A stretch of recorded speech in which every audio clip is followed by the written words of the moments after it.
Here's your wrestling news for July 10th, 2022. And we're kicking off today with WWE, who are returning to Madison Square Garden later this month. The company will return to their old stomping ground on July 25th, and a huge main event has been put in place. According to PW Insider, the main event will see Riddle and the Street Profits face undisputed WWE Universal Champion Roman Reigns and undisputed WWE Tag Team Champions the Usos. The main event was originally set to be Cody Rhodes vs. Seth Rollins, which was later changed to Rollins vs. Riddle when Cody got injured. Now fans have a huge six-man tag to look forward to, as WWE are putting out a stacked show for the final Raw before SummerSlam. One name who's probably not enjoying the summer season is Vince McMahon, who is currently under investigation for several alleged activities. It was over a month ago that it was claimed by the Wall Street Journal that McMahon had arranged a $3 million payout to a female employee he had an affair with, but those numbers have risen to $12 million for 4 women. One of the women was allegedly paid $7.5 million after being coerced into sex in 2005, and after refusing further advancements, was demoted to OVW and later released. On Wrestling Observer Radio, Dave Meltzer explained that according to writers from the time, Vince would demand certain women to be pushed, despite them being nowhere near ready for the main event. He added, "People in the company certainly knew of who she was and that story when it was going on because they saw her rise to the top. In her case, she never applied for a job there. She met Vince at Vince's place of residence, which is the Trump Hotel, his penthouse in Connecticut, and where she apparently lives as well, and Vince offered her a job and was going to increase her salary from $100,000 to $300,000, and I guess bells would have went off with that kind of a raise, so it was only $100,000 to $200,000, which still some bells went off.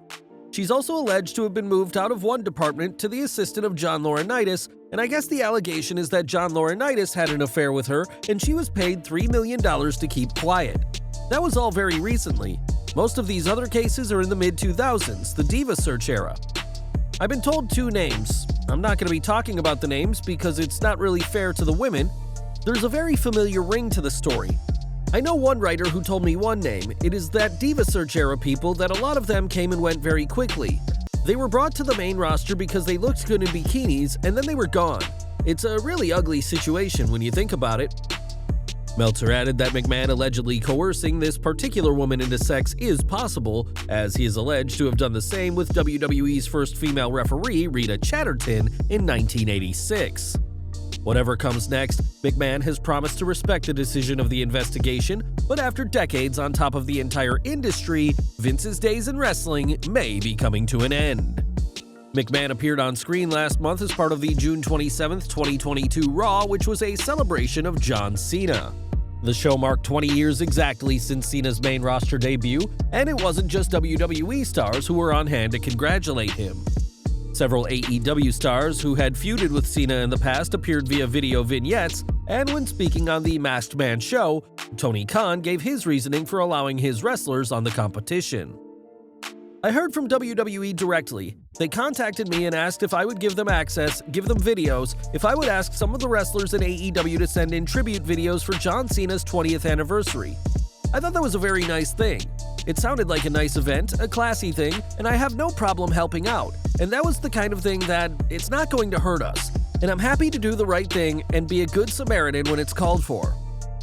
This isn't the first time AEW and WWE have put their differences aside, as Chris Jericho was on the Broken Skull Sessions last year. And while we still may be a long way from a crossover event, this was a feel-good decision by Khan for the iconic 16-time WWE World Champion.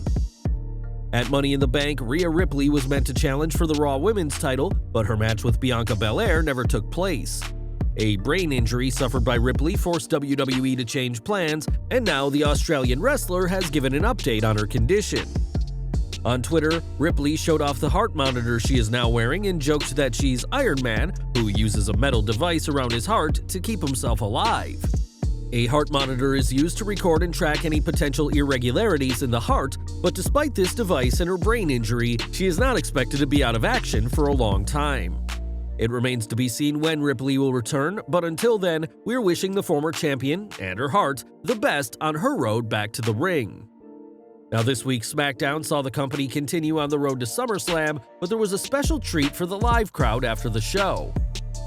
Once the event from Fort Worth, Texas stopped rolling, there was a match between two of Raw's top stars, as United States champion Bobby Lashley defended his title against Mr. Money in the Bank, Theory. Theory, who lost the US title to Lashley at Money in the Bank, was unsuccessful in regaining the gold this week, but will have another shot at SummerSlam. There was also a dark match before the show got underway that saw Xia Li face Raquel Rodriguez in a match won by the former NXT Women's Champion.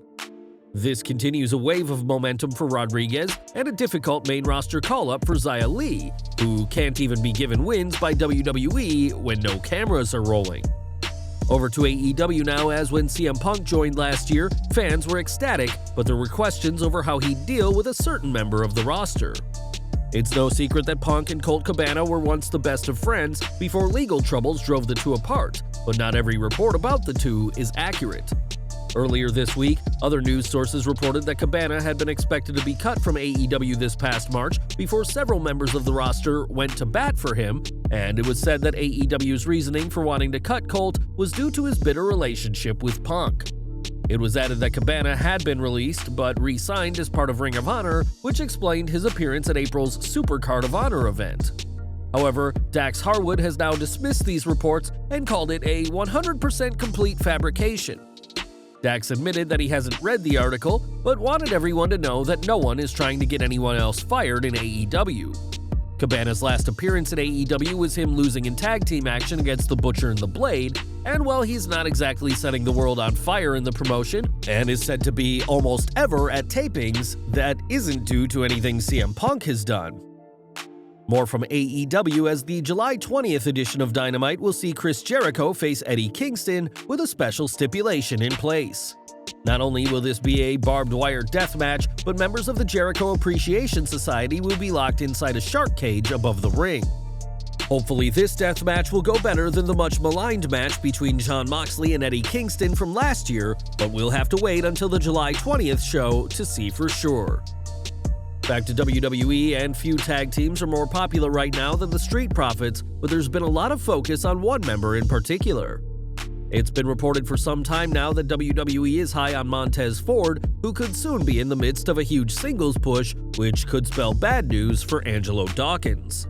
On After the Bell, Dawkins spoke to Corey Graves about the reports he's well aware of, and admitted that being considered second best does get to him.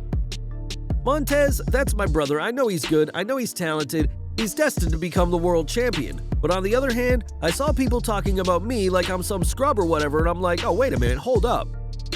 With its in-ring ability and endless charisma, it's no wonder why WWE have been discussing giving Montez Ford a push. But even if a split does happen, Angelo Dawkins is confident that he will not be the Marty Jannetty of the group. It's no secret that AEW has had a rash of injuries as of late, with Kenny Omega, Adam Cole, Bryan Danielson, and CM Punk all on the shelf at this time. This week's Dynamite saw a load of focus on the House of Black, but Buddy Matthews was conspicuous by his absence.